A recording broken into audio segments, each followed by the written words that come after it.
Hey, what is up? Welcome to this episode of the Entrepreneur to Entrepreneur podcast. As always, I'm your host, Brian Lofrumento, and I'll tell you what, in over 16 years of being an entrepreneur, I have found that one aspect of business is even more difficult than most other aspects of it, and that aspect is hiring. It's so difficult to find that right talent, to know that you found the right talent, to set them up for success in whatever role it is that you're filling in your business, and that's why we're all in for a treat today, because we are being joined by an incredible guest who not only is amazing at all things hiring and recruiting, but also she's one of us. She's a fellow entrepreneur running her own boutique recruitment firm. So let me introduce you to her. Her name is Jacqueline De Leon. Jackie is the founder of Empire Staffing, which is a values-driven boutique recruitment firm specializing in direct hire placements. With a passion for humanizing recruitment, Jackie leverages a personalized and empathetic approach to connect businesses with exceptional talent. That's what we're all looking for, isn't it? As a Latina entrepreneur, she is dedicated to creating opportunities while fostering meaningful relationships that transform careers and companies alike. We are all going to learn so much from her here today. And of course, creating opportunities for people to succeed is what we're all interested in. So I'm not going to say anything else. Let's dive straight into my interview with Jacqueline De Leon.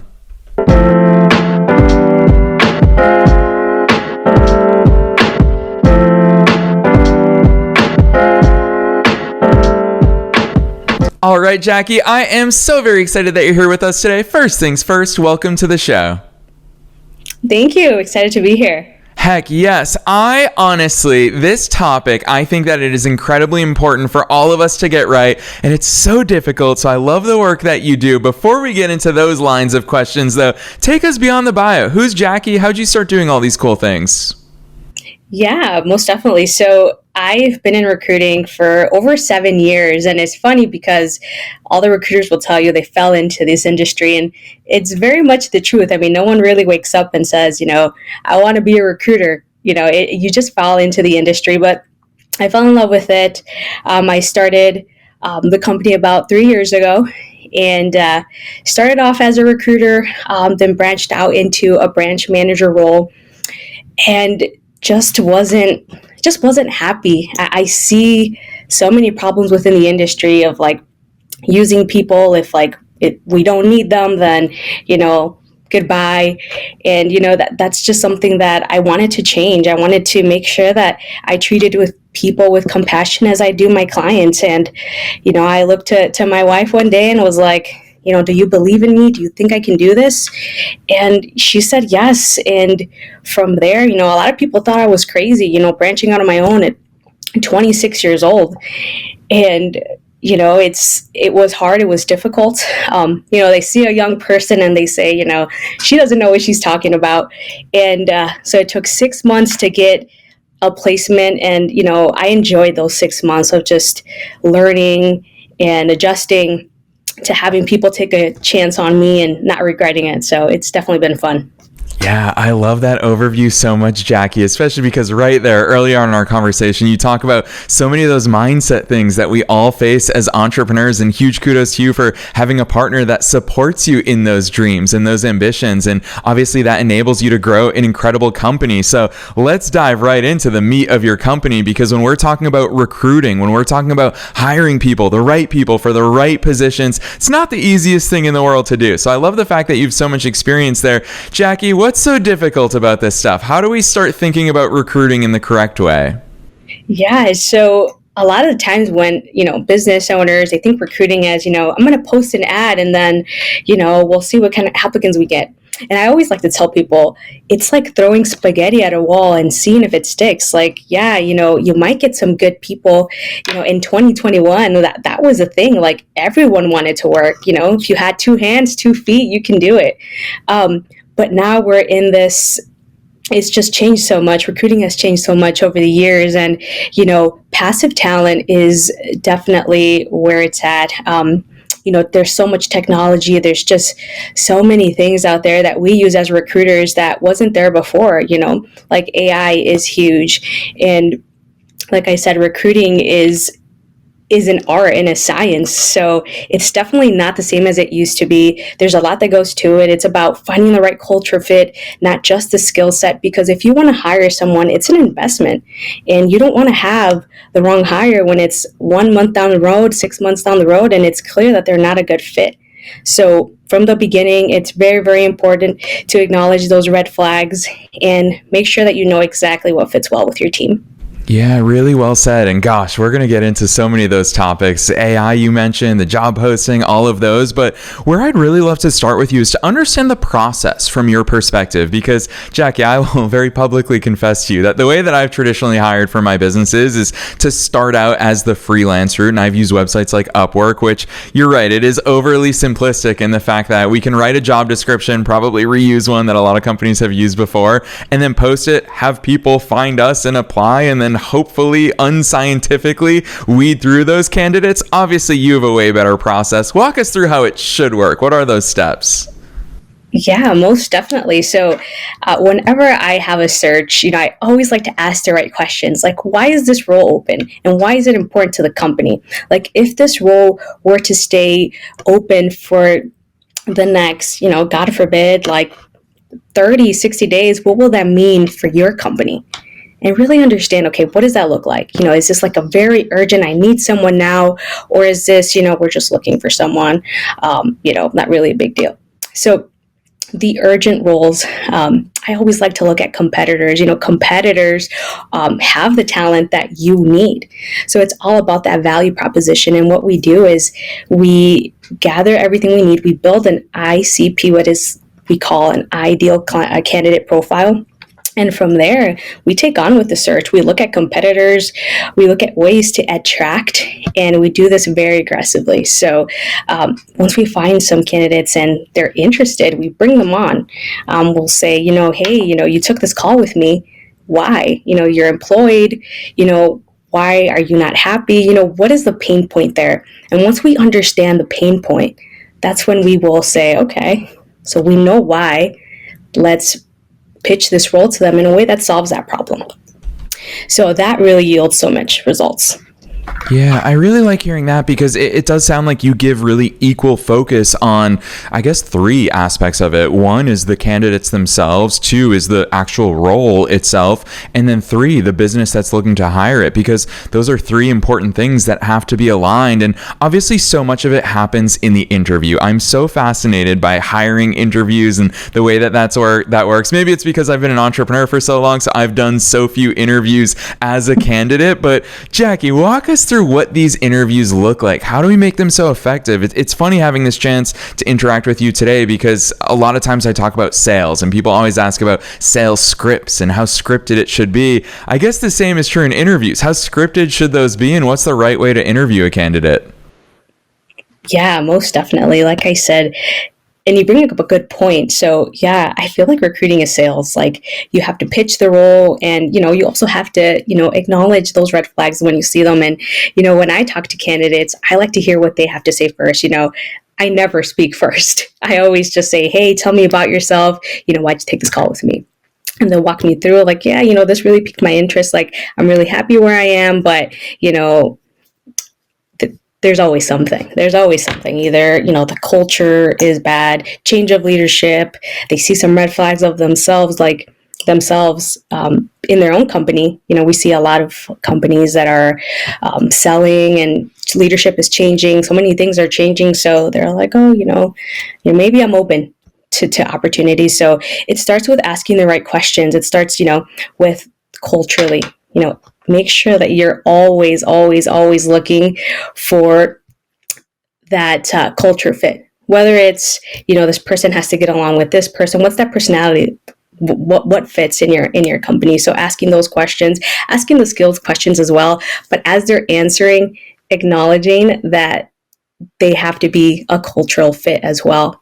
So red flags, ask them about their previous positions, why they're looking for a new job. Sometimes you don't want to hear I just didn't get along with this person, or it's about the money. We want to hear like, we're looking for a new opportunity. We're looking for growth. We want good people.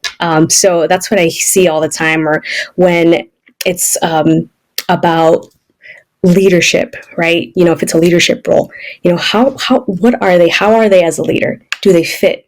How are they with their team? These are things that you want to acknowledge. If they're going to lead a team, what's the personality of your team? Are they going to fit? Is it the right fit? It's always things you want to look for, because let's say you hire this person and they're not. Again, it's going to cost you money, one, and it's going to cost you time, because you're training this person and you're also losing the time of where you could have looked for another person.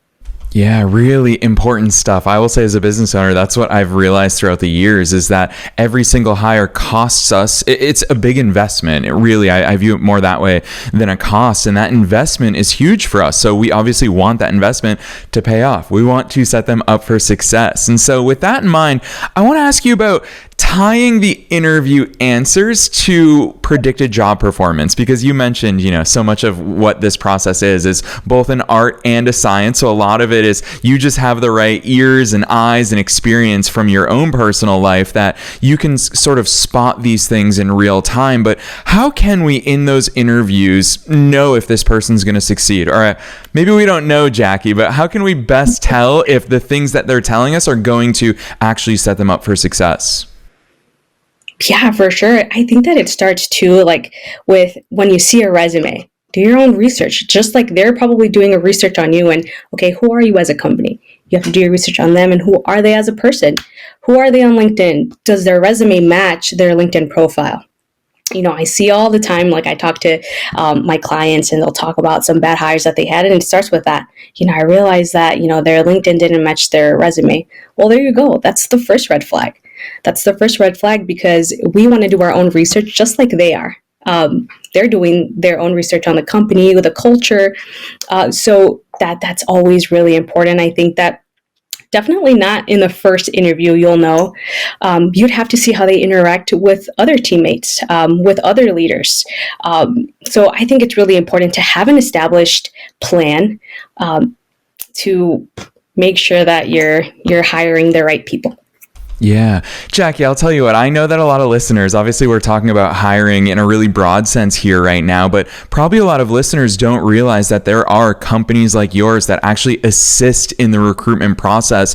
I'd love for you to talk about the model that your company uses in order to place this talent inside of companies, because we don't have to do it alone. It's a constant reminder for us as entrepreneurs. We don't have to do every single thing alone. So Jackie, talk to us about the way that your company operates. Yeah, most definitely. So one of the things that I think it's really important to bring up is, when you work with a headhunter or recruiter, most of the time you don't pay anything up front. So it's actually risk-free.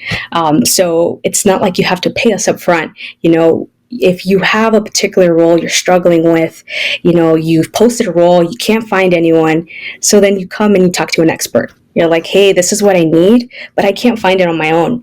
So, that's when we would take a call. We would say, hey, that sounds great. These are the questions I need to know. What do you want in this person? Give me 3 must-haves. What's, the personality that you're looking for? What's your culture like? Once we understand that, we build that ICP. And like I said, you don't owe us anything unless we give you the results that you're looking for. So, that's kind of the sum of it. Yeah, I love that, Jackie. It's a really cool business model. Talk to us about timelines and how you work with the clients. I've gone through your website. I love the fact that you lay it out. Your FAQs, by the way, are some of the best in the business, because you answer everything that I thought of, how long does this take? What industries do you work with? How are you finding these people? So I've obviously seen it, Jackie, but I'd love for you to tell listeners about it. Yeah, most definitely. So like I said, it's awesome. It's risk-free, but it's like I said, when we look for people, we look at competitors. We use a ton of technology, right? There's only so much one person can do. So, we use a lot of AI in there. We also use, like I said, various forms of technology that allows us to create these candidate profiles that match, skill sets, geographic location, whatever it is that you're looking to target. These are the profiles we're looking to target of passive talent. And what we do is we pitch your opportunity to them. And a lot of times, companies don't feel comfortable going after their competitors' talent. So that's where we are like, hey, we'll do that for you. I love that, Jackie. Talk to us about that proactive outreach, because that's very different than kind of the approach that I joked about earlier in our conversation today of just making a job posting and hoping that the right people find you and that they reach out to you. Talk to me about that balance between, of course, attracting talent, but I love how much you're passionate about this of proactively finding that talent you're interested in. Yeah, so I think that it's also important that companies have the right branding.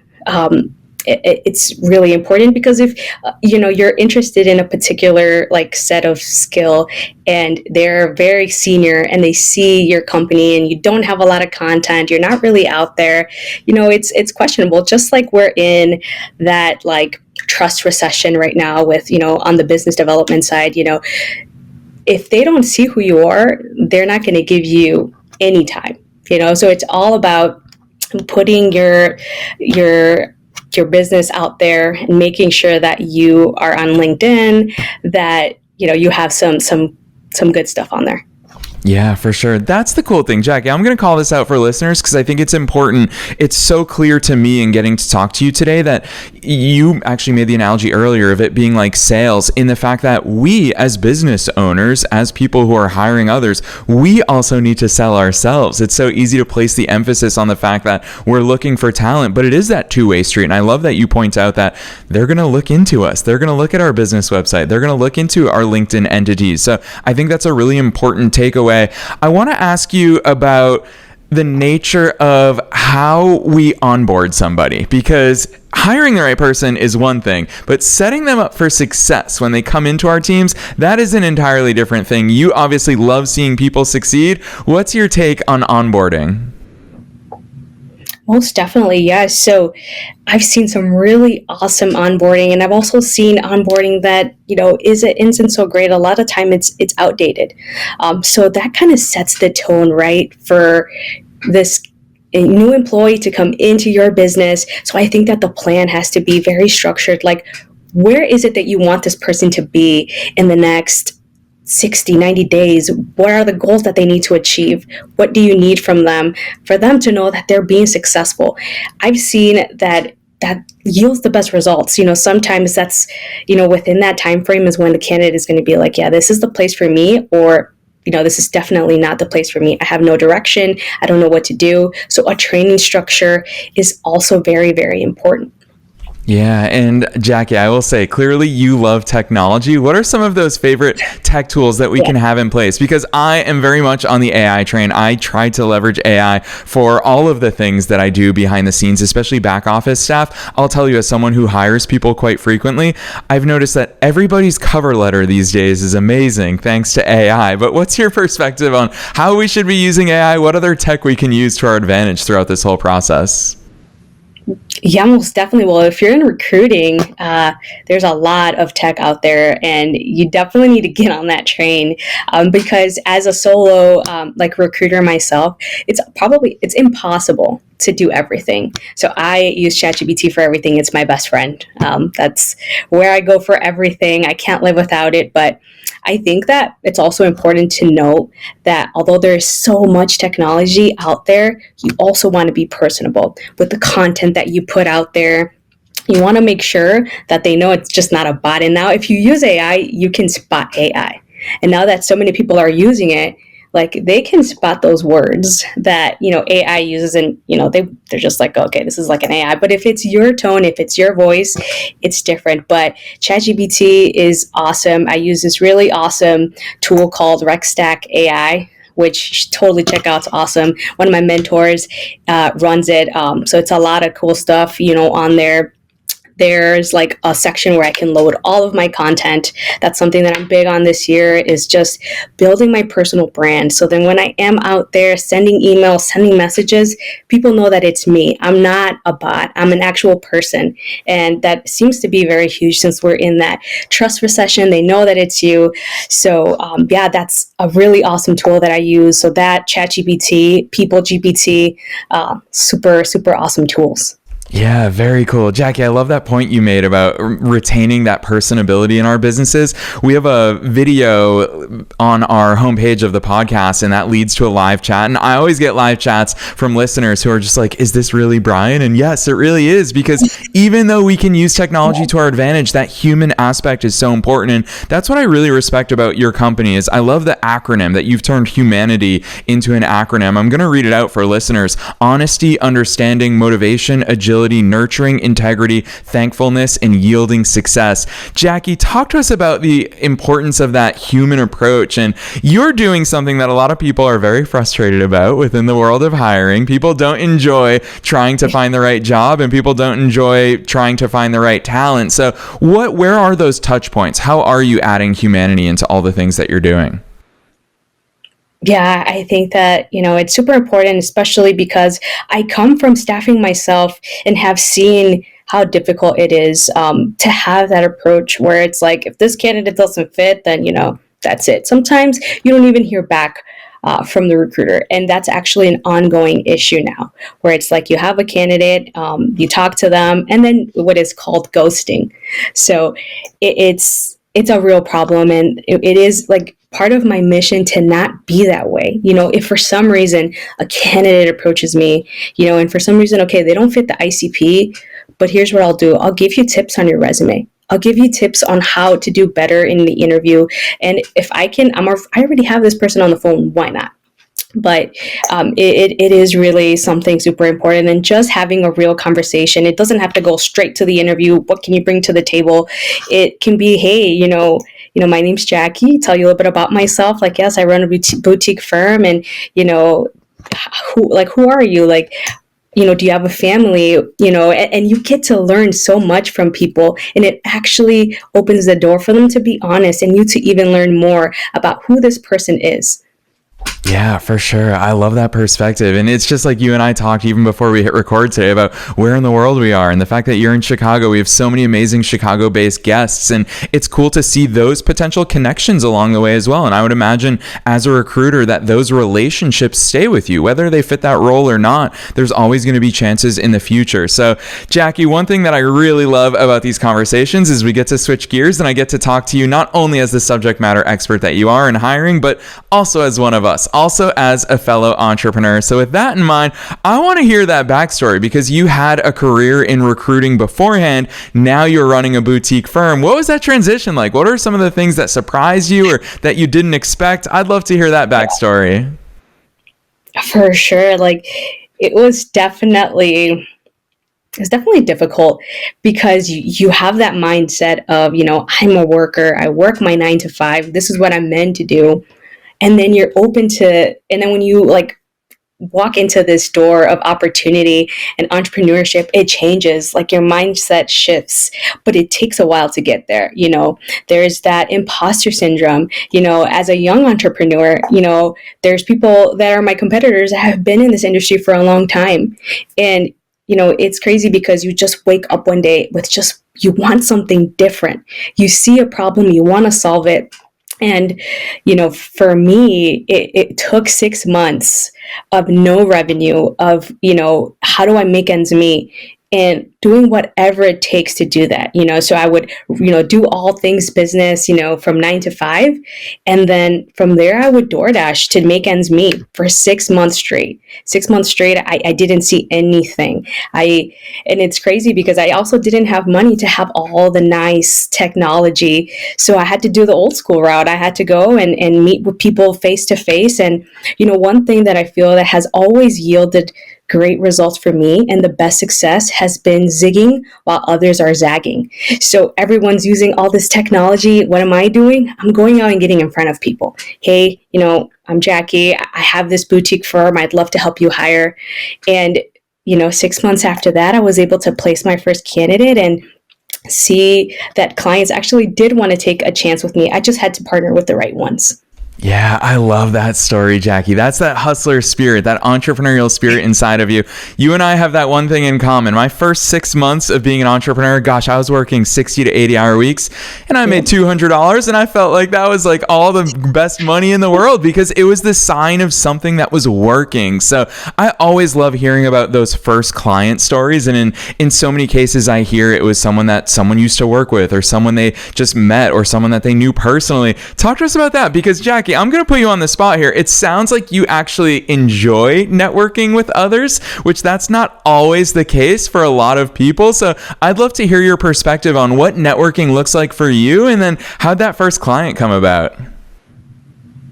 Yeah, most definitely. So I figured in the beginning, like, I'm not going to be able to, work with these awesome tools that yield so much good results. I just can't afford it right now. So what can I do in the meantime? So I noticed that, job fairs, clearly everyone there is hiring. They need people. So I'm an introvert, but I had to learn how to put myself out there. So, I would just, tell myself like, this is the only way. I don't want to go back to a 9 to 5. Like, this has to work. Like, it has to.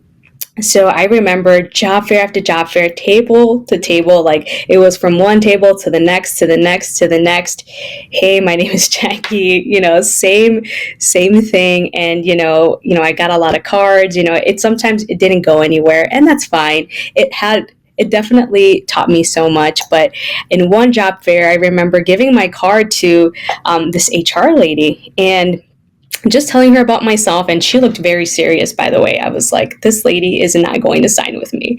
But I just, I gave it a shot. I was like, I own my own recruiting firm, and, I'm super excited about what I'm doing. I'd love to help you. I know you're looking for this Java developer. I can definitely help you with that. And she was like, okay, I'll take your card. Awesome. I remember thinking, she's not going to sign with me, but I'm going to follow up. I called her and I was like, hey, we met at this job fair. I'm wondering if you still need some assistance with this role. She's like, yeah, send me a contract. Send her the contract. And within 5 minutes, she signed, and I just couldn't believe it. And from there, I was able to place, I think, like 7 people with this company. And, Araceli, if she's listening, thank you so much. She's definitely from there. After that one, yes, I just kept seeing more of them, but it only takes one yes, for sure. Yes, I love that real life story, Jacky. Huge kudos to you, because a lot of listeners will listen to that and be like, wow, you're so lucky. You met the right person. But the truth is, you, Jacky, were the driving force behind that. And especially, you mentioned follow-ups. And I would imagine that in your industry, in your line of work, you have to be super organized. Give us some insights into the life and the systems that support Jacky. How is it that you stay organized, that you maintain these follow-ups? You're managing a lot of relationships on both sides of the table. Talk to us about that. Yeah, so I definitely am someone that plans ahead. So, Sunday night is my planning day. So what am I doing tomorrow?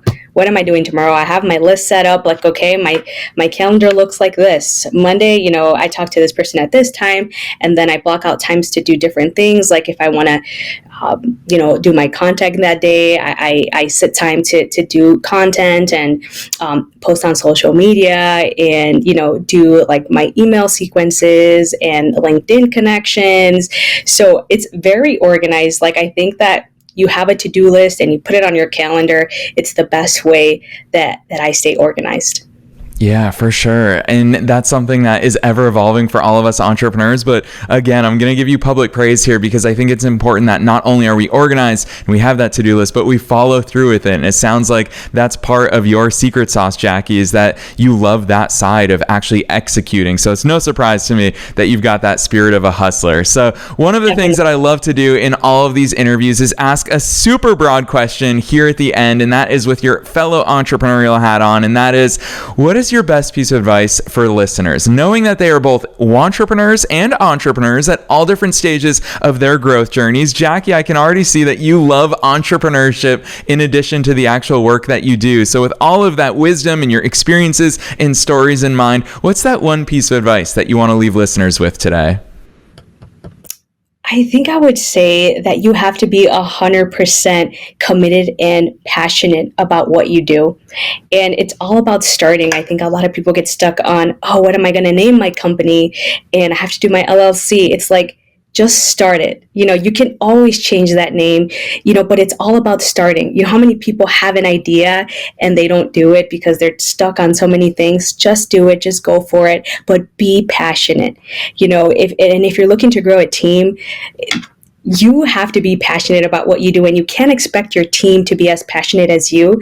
But you can bring to the table is you don't give up and you bring that passion, and sometimes that passion just vibrates and you create an environment where they just become as passionate as you. Yes, I love that perspective. It's why I've always loved that quote as well of your vibe attracts your tribe. And Jackie, having a chance to interact with you here for today's episode, it's so clear that not only do you love what you do, not only do you love the people aspect of it, but you love putting people in positions where they can thrive and they can flourish. So I really appreciate that about your work and all the wisdom you've shared with us. I also know, I'm going to re-emphasize something I said earlier of entrepreneurs, business owners, we don't have to do these things alone. You heard how Jackie talked about her approach of understanding you as the business owner, the role that you have that you need to fill, and her ability to go get that talent for you. So Jackie, for listeners who want to figure out all the cool things that you're doing and follow along with your work and engage with you if they need your services, drop those links on us. Where should listeners go from here? Yeah, so you can connect with me on LinkedIn. You can follow our business page. I'm on Facebook, but LinkedIn is the best way to reach me, or email as well. Yes, and listeners, you already know the drill. We're making it as easy as possible for you to find Jackie in all of those places down below in the show notes. No matter where it is that you're tuning into today's episode, do not be shy. Most people are, and like I said, you don't have to do it alone. You can have someone like Jackie in your corner. So Jackie, on behalf of myself and all the listeners worldwide, thanks so much for coming on the show today. Thanks so much.